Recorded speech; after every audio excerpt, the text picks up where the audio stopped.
Hi, welcome. We're now actually in chapter 5 of Tanya. Very exciting. And very happy to be together here. First of all, I just want a little bit review of what was said last week of all the... So the last chapter we were talking about how great the mitzvahs are, like it's amazing. We were talking about how the mitzvahs actually are garments for the soul, making the soul that much more beautiful, like just like a person who is a beggar and you just wash him up, put him, with fancy schmancy royal garments, and then all of a sudden that person will be that much more beautiful. So the same thing regarding every mitzvah that we do is beautifying our soul like a garment. It's outside of us. We're adding it to our life, the physical action. And that is a spiritual garment that elevates our soul infinitely higher than as infinite the soul is. Each mitzvah, the soul gets elevated that high. We also know garments protect us, right? It makes us feel warm. It shields us. So garments of our soul not only elevate our soul and make us more beautiful, but it also protects us, gives us the energy and the flow of blessings, and protect us against also ruach shtut, so that the mind doesn't get so confused, because when we have a shield protecting us from that, then we're more healthy, mind, body, and soul. Mitzvahs also allow the radiance of the Shekhinah to be able to come to us and get absorbed in us so that we can function. We gave an example, it's like when you can't see, when you come out of a dark room and you go out in the sunshine, it's like so hard to see the light, so you put on glasses. The glasses are kind of shielding you from the light, and now you can see. So the Kedusha is coming to you, and you need these mitzvahs to be able to shield you, as it were, from the high, potency, so that you'll be able to relate to it and absorb it and at the right measure. We gave an example of a child who has a raw carrot. They're 4 months old. They don't have teeth. They can't do anything with that raw carrot. So the raw carrot has to go through stages of cooking, mashing, and then the child can actually absorb that food and grow from it, and the carrot becomes useful to it. So the radiance of Hashem, the divine light that's coming to us, our body is nothing for us to be able to contain it. We need something for it to go through so that the body can absorb it and relate to it. And we also said that the mitzvahs, actually, the things that we do outside of our body, right, like these mitzvahs, are connected to the future, not only today. In the future, our soul will be able to connect to the radiance of Hashem, because we'll have these shields, we'll have these garments, so that we'll be able to be closer to Hashem. We will be able to connect to this powerful radiance. Like angels, if they connect the way we do, they expire. So we in Gan Eden, as well as here, can connect to God because we have these shields of these mitzvahs. But also, the Alter Rebbe explains that these mitzvahs also allow us in the future to see Hashem, and Alter Rebbe actually explains why. Why do we need these physical things outside of our body? Because God is outside of this world. So mida keneged mida, we have to do these mitzvahs to be able to relate to God outside of this world. Our actions outside of our body allows us to be able to relate to God who's outside of this world. Now, as great as these mitzvahs are, chapter 5 now says, whoa, wait till you hear this one. There's something even better than all this great stuff called the mitzvah. There's something called learning Torah. And this learning Torah is even greater as great as a mitzvah is, then, and he explains why. He says that learning Torah is, you get all the benefits of the mitzvah, because learning Torah is a mitzvah, but you get an added benefit that you don't get from when you just do a mitzvah. And the benefit is that when you're learning Torah, there's the energy of makif, of the ore, that's the light that's surrounding you, now is drawn toward you. The light then is now enabled to really go inside of you and feed you like food. There's one thing, you have a shield, you have clothing, you're beautiful, and everything's like in an exterior way, amazing and good for you, but you need to eat. You need to have that sustenance to be able to continue to grow in your spirituality, to be able to continue to expand in your knowledge. For instance, one might say, well, you know, I ate 3 days ago, and it won't be enough. Even though you ate like a pig, I mean, okay, a cow, I don't know. But, you know, like you ate like so much at a wedding, and you feasted day and night, like all day. 3 days later, I'm sorry, you're going to get a headache, you're going to start getting weak, you're going to get, God forbid, you notice that you can't rely on what you ate even 2 days ago. And even one day, like that you fast, like Yom Kippur, boy, do you start to see the difference. So the same thing with the spiritual koach that we have inside of us, this godly soul, it needs food.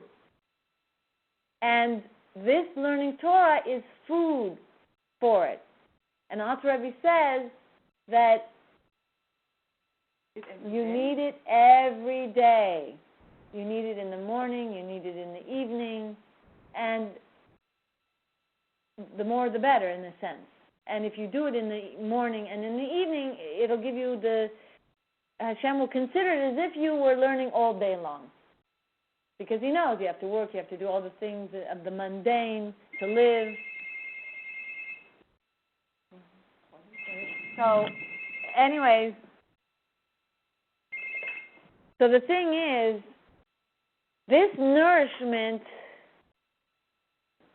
really protects you more than even the mitzvah. And just even from my own personal life, like, you know, before being Hasidus and really feeling like, oh yes, I'm a woman, I don't have to learn Torah, I'm not commanded, and almost feeling like, you know, privileged that I'm a woman in that way. But then seeing how easily it was for me to be so emotional, so, you know, challenged by different things in my life. And then when I started to become Hasidus and I started learning that, oh my gosh, learning is so good for me. And I actually remember recently, not too many years ago, but learning a sikha that says, by the Rebbe, that women don't need to be commanded because you don't need to command someone to breed.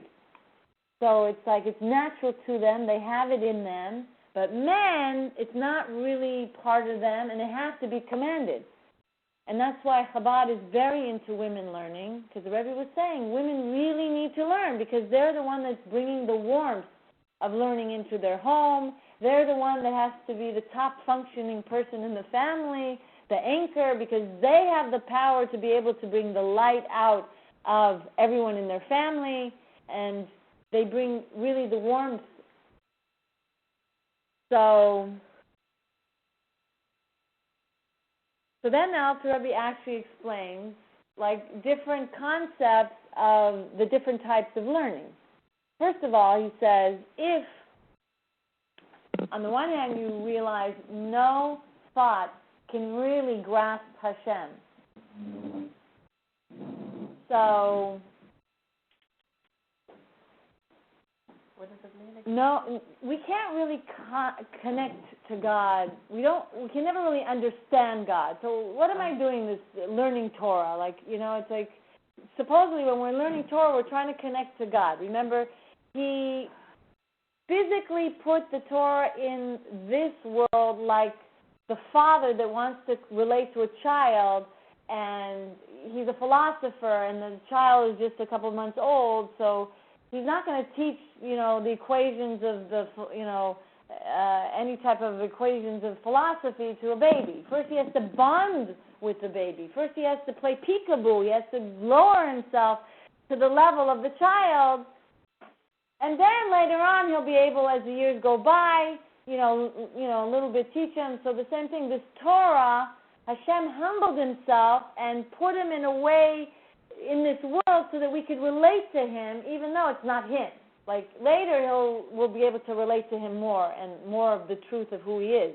But he had to bring something down in this earth, like a baby can only relate to a father, with the playing of the games, so that there will be a bond.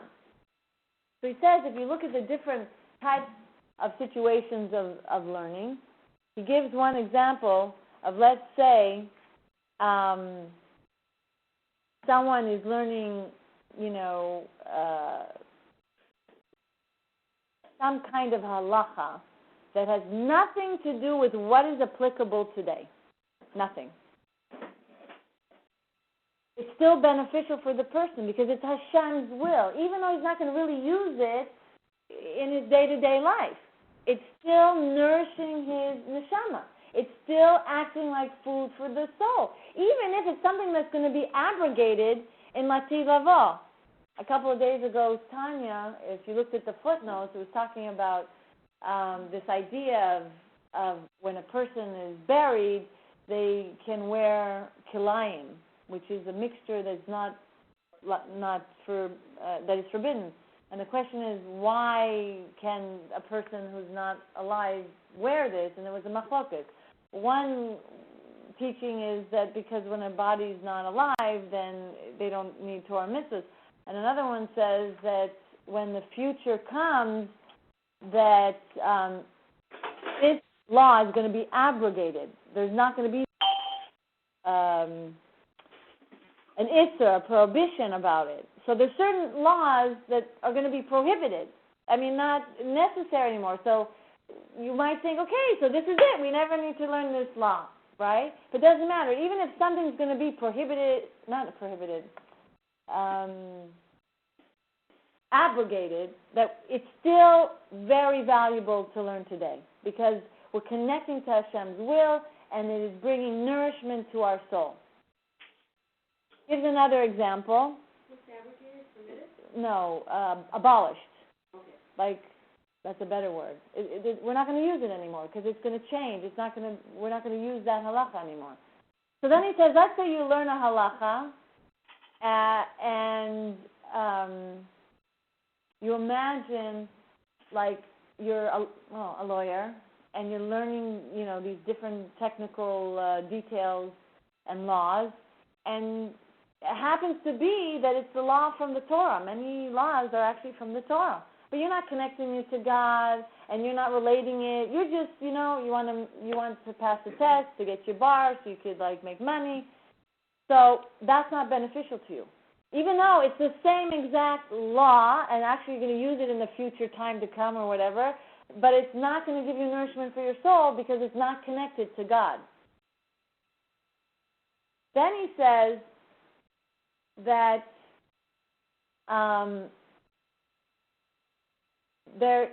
if you really realize the power of what's going on when you study this Torah, whether you understand it or don't understand it, you would be amazed because there's no unity like the unity when you're studying Torah. It covers you from head to foot and nourishes you and fills you up inside. And it's interesting, there was a story that Rabbi Guzinski at the Chabad house in Great Neck was giving over. And he said there was this bookbinder, and he was a simple man, and but loved the Torah, and he said, this is my way to like be connected. I'm not so knowledgeable. I'm actually, it's hard for me to learn.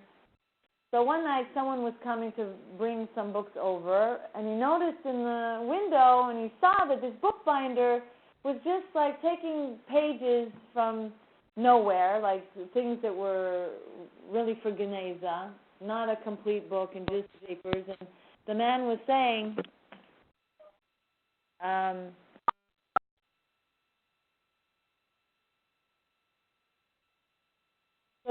so he was like really curious, what is he doing? Like, he's a simple man, like it's one thing to learn the whole book, and this is like really important, very highly sophisticated knowledge.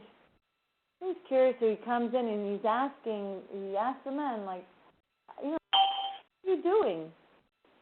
So he says, oh gosh, I'm so happy that I could learn these pages, even out of context and even though I'm not understanding it. He goes, really?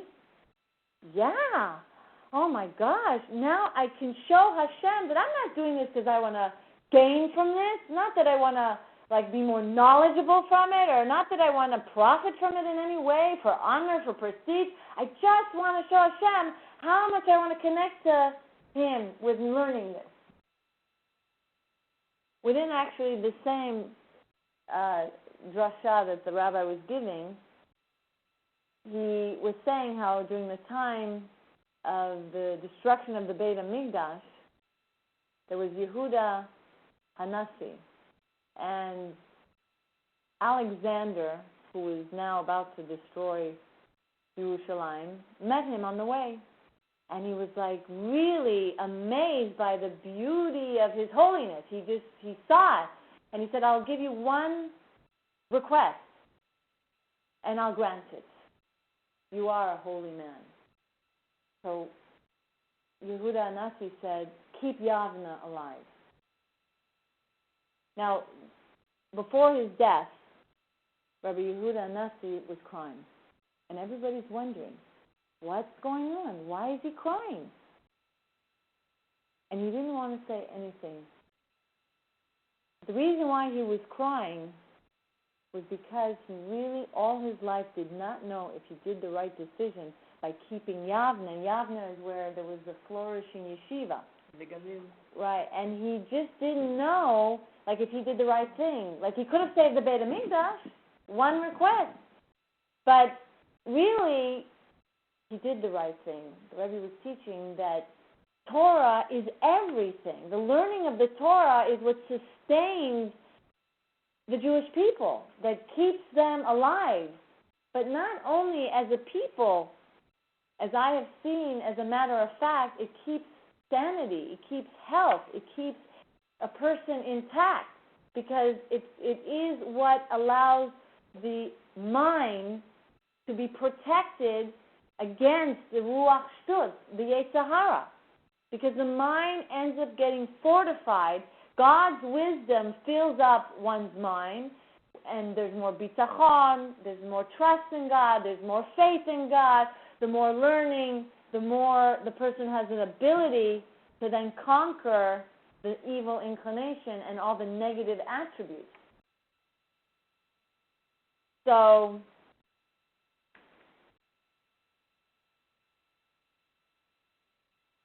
and we see that when we learn Torah, a person begins to change. Now, Rabbi Yeshab, and we mentioned this so many times in Kuntras HaTefillah, but some people, they learn in Kollel 8 hours a day, and yet they're not very mannered. They are actually rude.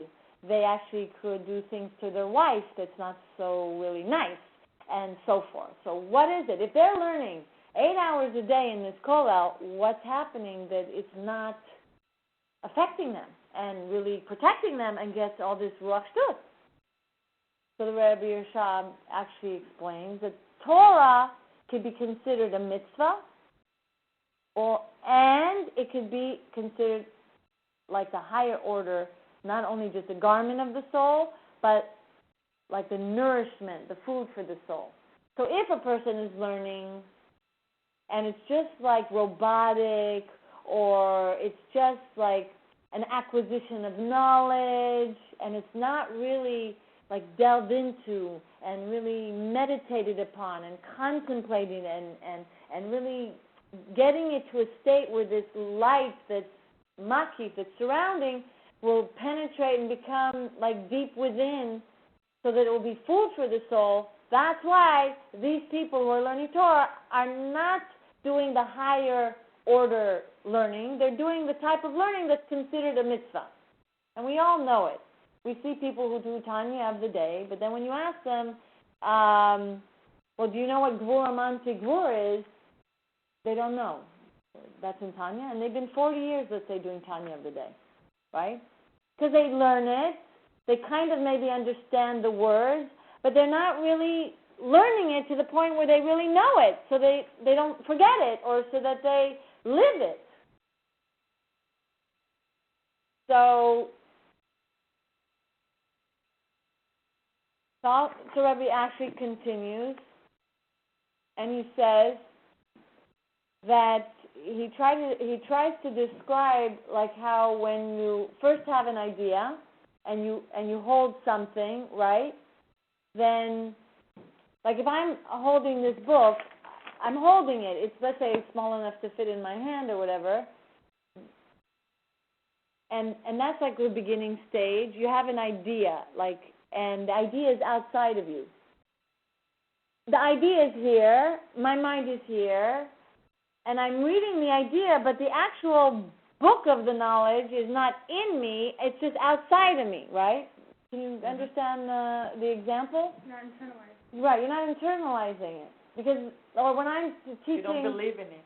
Right, like I'm teaching a student, and I'm speaking to the student, but I'm not in the student. It was like, it's my words, and it's outside of me, and it's coming to them, but they don't have me in them.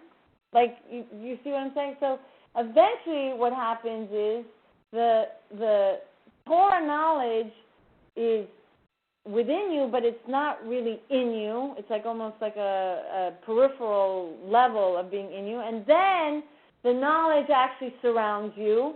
And then the next stage, it actually becomes in you and engraved in your brain, and now it's part of you. And this is how the Alter Rebbe explains the process of what's happening when you're learning. And he says that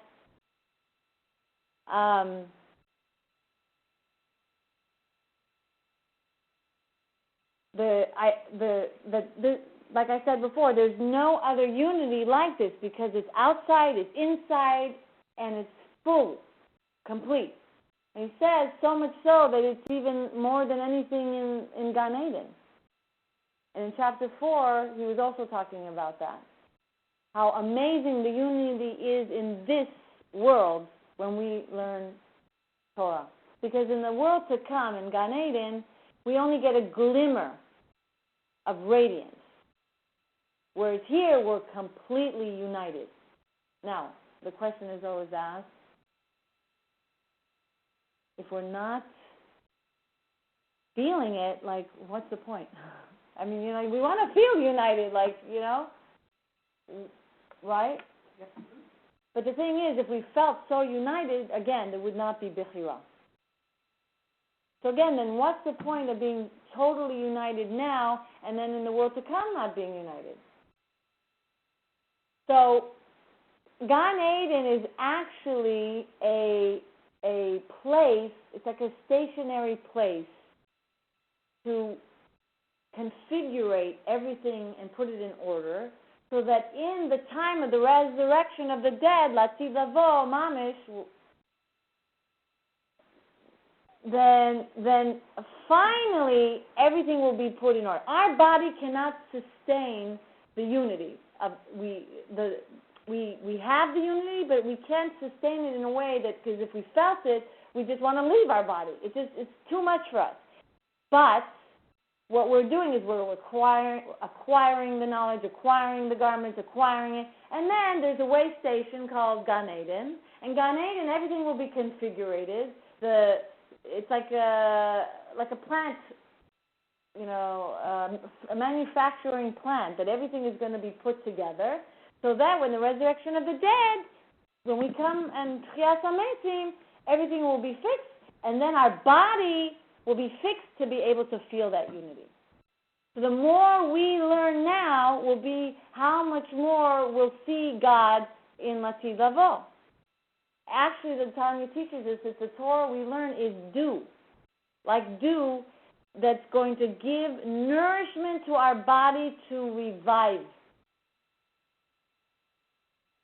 And between here and when we're going to be revived is Gan Eden. And in Gan Eden, our Torah learning is what's going to be able to give our existence the power, like nourishment of our body. It'll give nourishment of our soul to be able to configure everything so that in Latid Lavo will be a complete package to be able to see God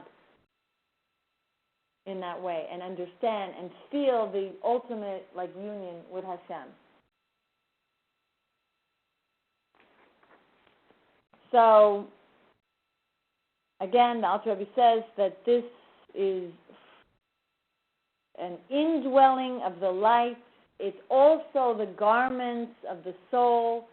So it's much loftier than just the mitzvah. And of course, we all know that the whole purpose of our learning Torah, as the Alter Rebbe teaches, beyond all these benefits to us, is so that we act and we do the mitzvahs. And so that we be able to do the mitzvahs in a more dignified manner, with more love, with more yira, with more understanding. It's good to do naaseh. Do it. That shows how committed you are. But then we have to do the nishma, and then we have to do the learning, the understanding, because with the learning and understanding, we'll be able to do the mitzvahs with greater care, with greater precision, with greater love, and with greater ahava. A cute story, I think that Mrs. Spritzer actually once said in one of her Dvar Torahs, I like very much. There was this man who was just a businessman, and he was asked to give a lecture somewhere, and he did. And someone was amazed, like how brilliant he was, and how did he acquire such knowledge? He's a businessman, he's a full-time businessman. So the man said, 5 minutes. So the guy was like, no, he's not arrogant. He could have done this fine. Okay, it's a joke. Okay, really? How did you acquire such knowledge? So he says, I'm telling you, in 5 minutes. So again, he's like, oh, please, just tell me. So he says, fine. 5 minutes here, 5 minutes there, and then it all adds up. Like sometimes it's very hard. We women have a lot on our shoulder. But that if we could just do that 5 minutes in the morning and 5 minutes in the evening, it just all makes the difference. I have also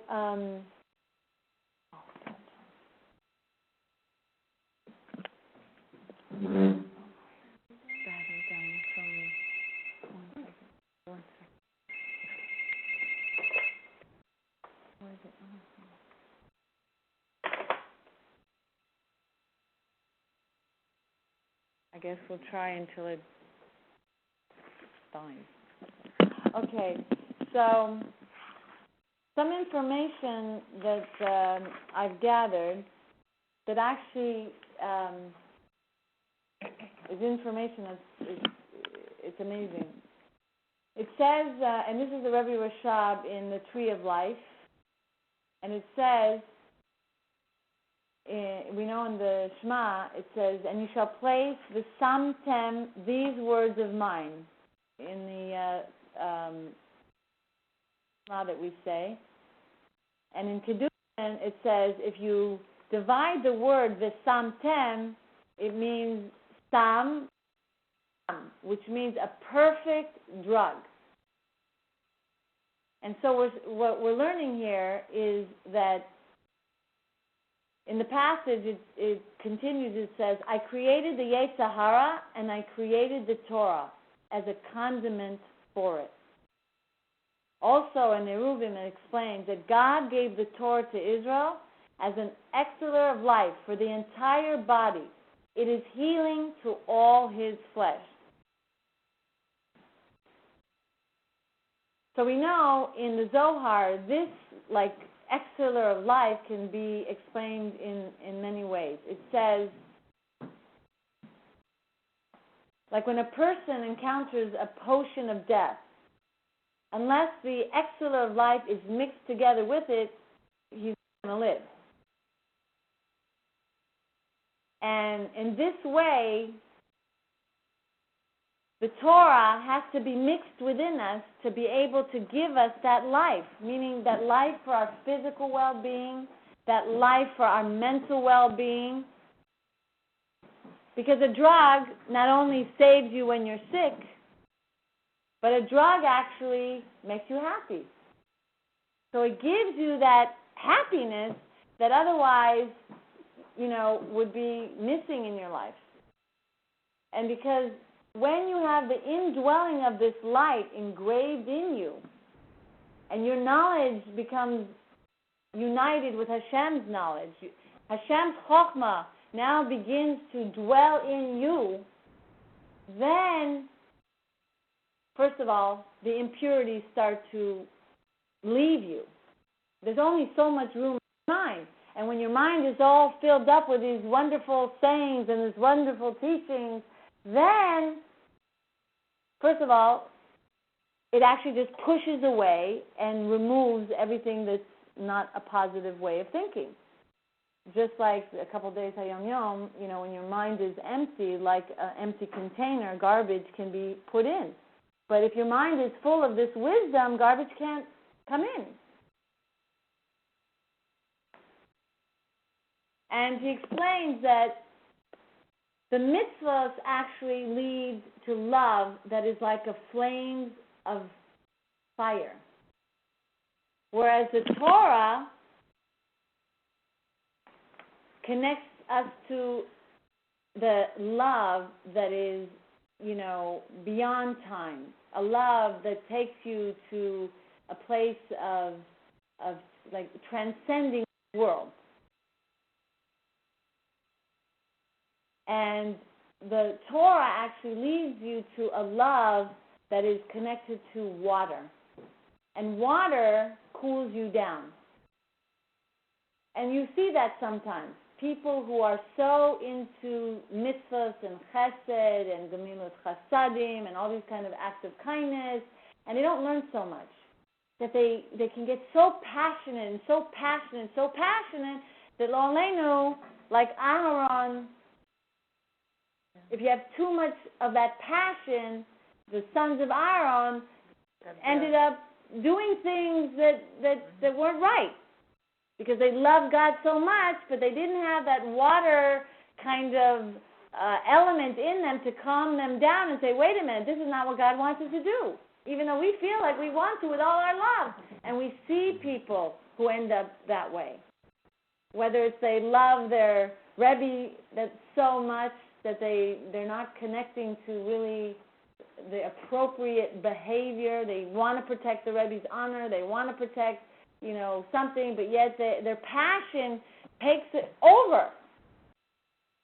And they don't have that the Torah learning, let's say, in a way that's cooling their passion down to be more rational, to be that connected to what is the appropriate behavior. Or we see it also with women and raising children. They're passionate to bring Kedusha in their home, but their passion drives them to such a frenzy that they end up being angry at the child for, let's say, not davening and treating them in a way that's not so loving, and that ends up being not the appropriate way to get that child to really love davening. So another thing that we learn, and this is in Pirkei Avot, it says that Gdola Torah, shehi notenet chayim leosea ba'olam hazeh u'ba'olam haba. It says, Torah is greater, for it gives life to those who practice it in the world and in the world to come. As it says, for they are life to one who finds them, and a healing to all flesh. It further says, it shall be a remedy to your body, to your marrow, to your bones. It further says, it is a tree of life to those who hold fast to it, and fortunate are those who support it.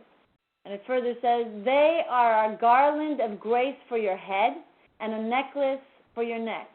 And it says, it will give your head a garland of grace, a crown of glory, it will bestow you.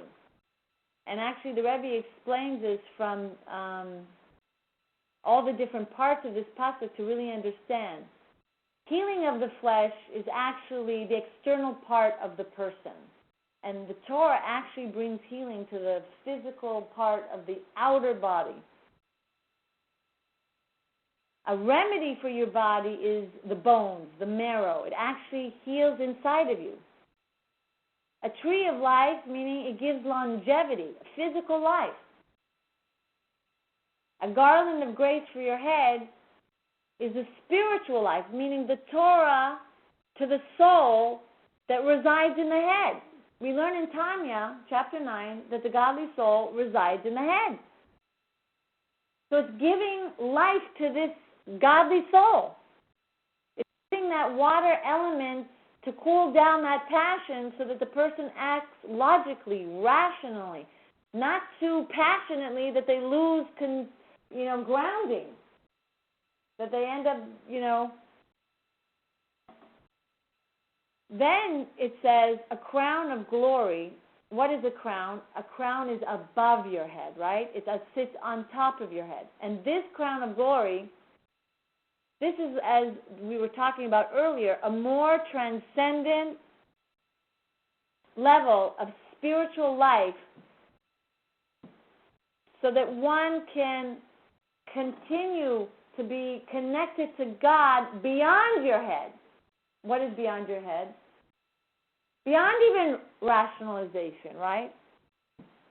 To have a connection to God, they say, the expression is ad tam vidas.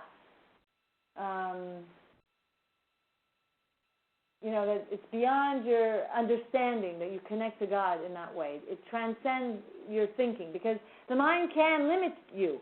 And the Torah allows you to surpass your limited wisdom and really connect and have emunah and bitachon.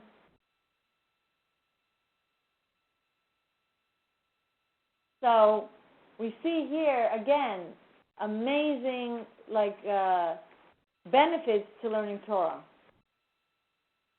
Also, the Rebbe Rayatz, in his discourse, it says that there's 3 sections of this learning Torah, that is, in our day-to-day living that we want to acquire.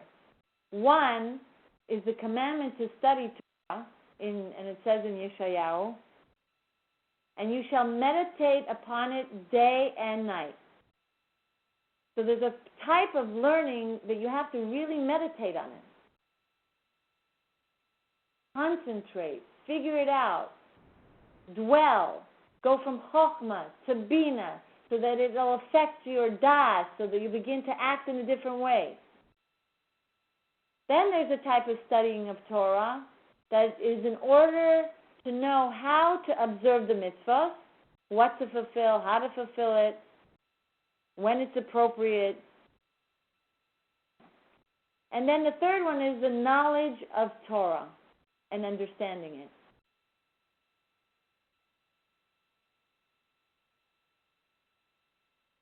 And these 3 things are essential. And we shouldn't feel satisfied that we're just only doing one. And it's interesting, one of the concepts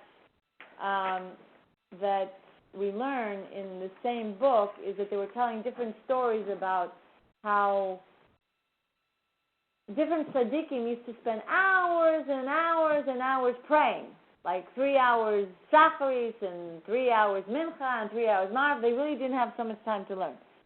So the question is, well, if this is so great, all this learning, so how could they be spending so much time in davening? So, and I remember that the idea was that if you take your learning in your davening, then you'll be blessed. That one, you won't have to learn so much, like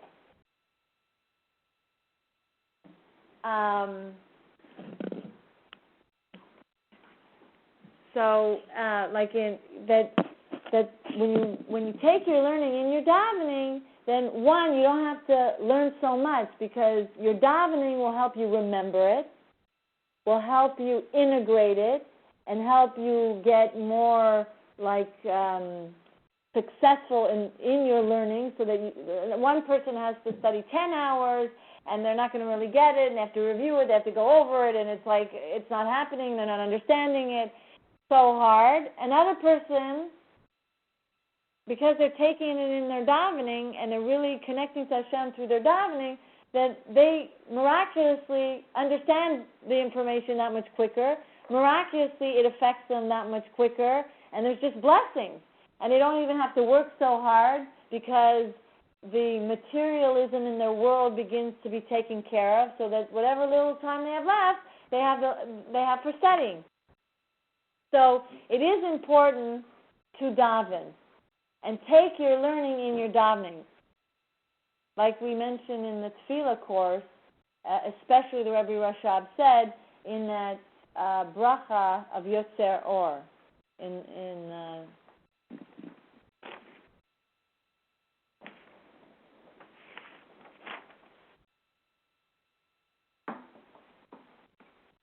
Okay, so I guess we're going to bring on the music, and we're going to do some meditation to help us bring to actuality what we learned.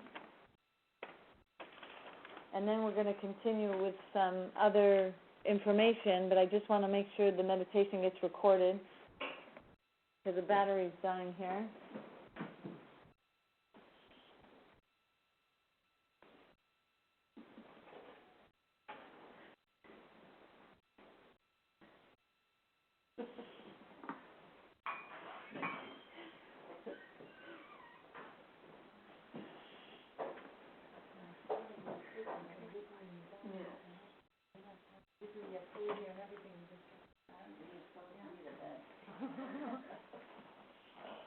Okay, the music, why is it going on?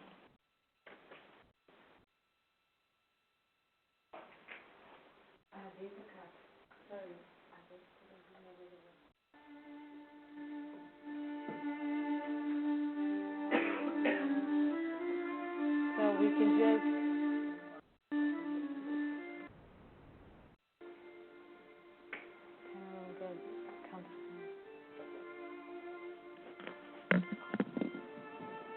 all right, we'll take a deep breath, and with every breath we take, we just begin to feel a wave of relaxation, holding in everything that's good. The knowledge that we just acquired today, and every time we exhale everything that is negative, stress, tension,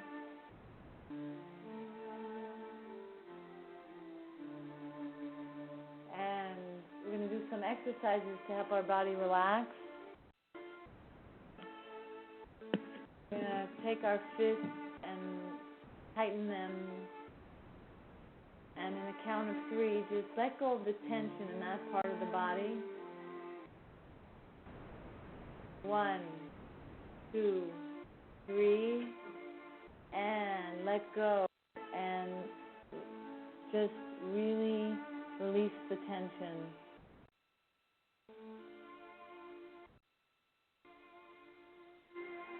And now now we're going to focus on our toe muscles. We'll tighten them. On a count of 3, we're going to let go. 1, 2, 3.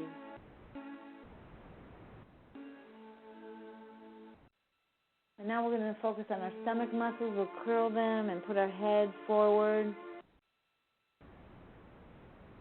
And begin to raise our head and let go of the tension in the stomach.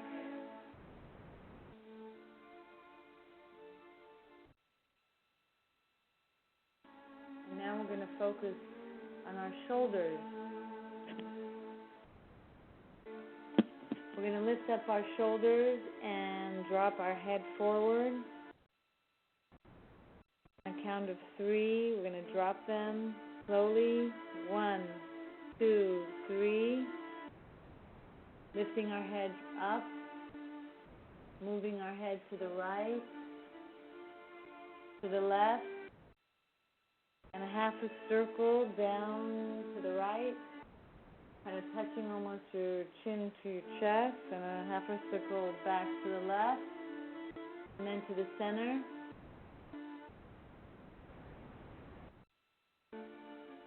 And now we're going to focus on our facial muscles. On the count of 3, just tighten all muscles, cheekbones, lips, nose, forehead. 1, 2, 3, and let go. And now we can open our mouth wide and close it. And then we can put our fingers, crossing our hands above our eyebrows and like giving ourselves a circular massage above each eyebrow in the center. And then uncross and begin to put pressure points all the way down to your cheekbones, up the side of your nose, again around your eyes, now down your jaw line to your chin, again up your chin to your ears, and like stretch out the ear tendons.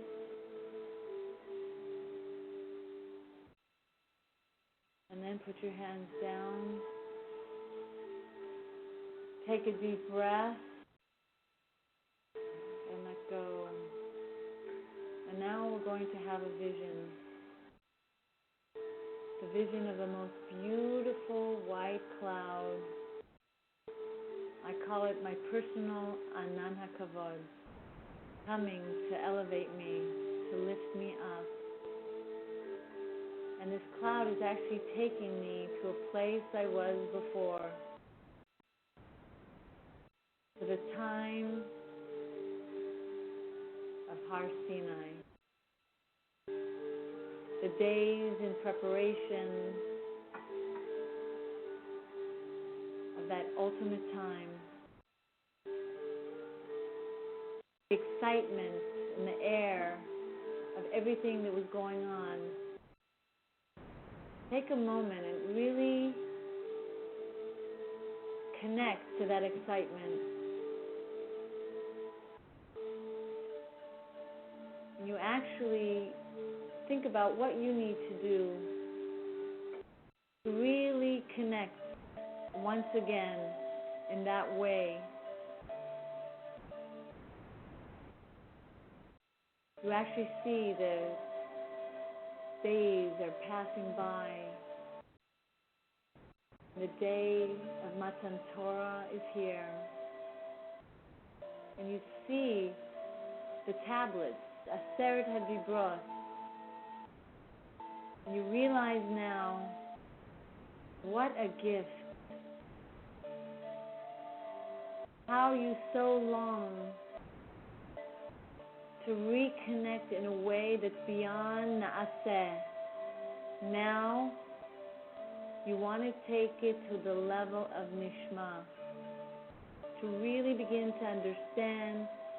And the more you understand, the more you feel blessed of how good this Torah is for you.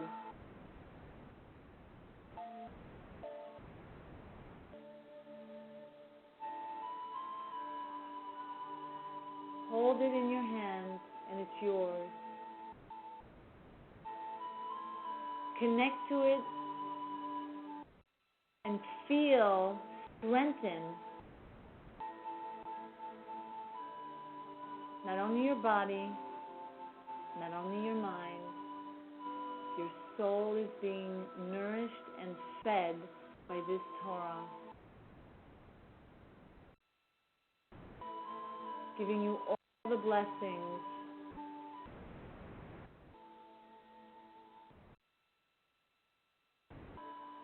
Make a commitment now to be more committed. Have a vision of really seeing yourself day and night, not letting go of it.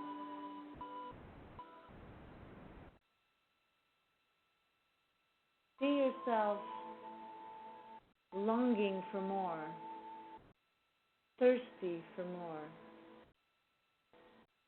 Get excited about getting to know it more in depth. Whatever it takes to really master what you know already.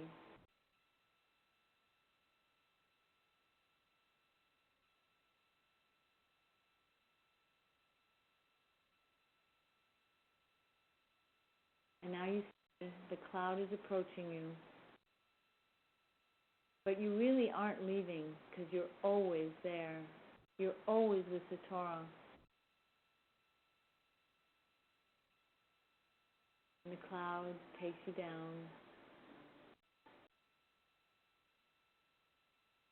And you feel the weight of your body, but you have the Torah with you. Holding the Torah, using your hands to fulfill the Torah. Your feet are touching the ground, giving you the strength to go forward with the Torah. Your heart is beating happily because now you have the answer. The answer to help your mind, body, and soul.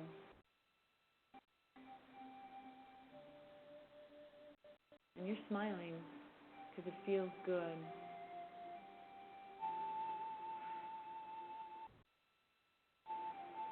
And your eyes are now seeing the truth. How really beneficial and what a gift this Torah is.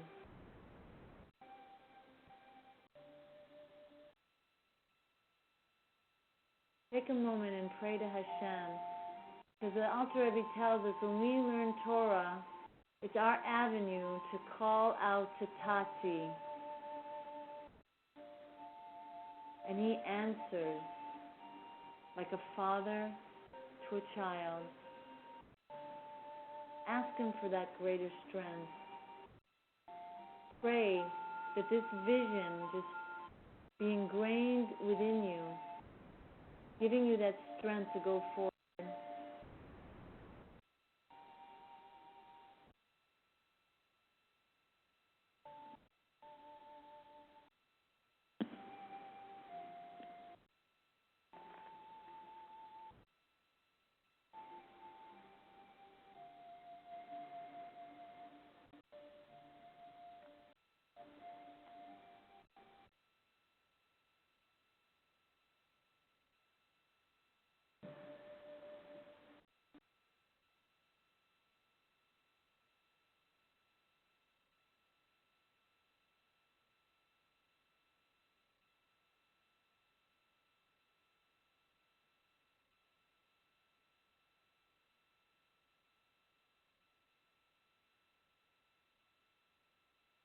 So, when you're ready, we can continue a little bit here.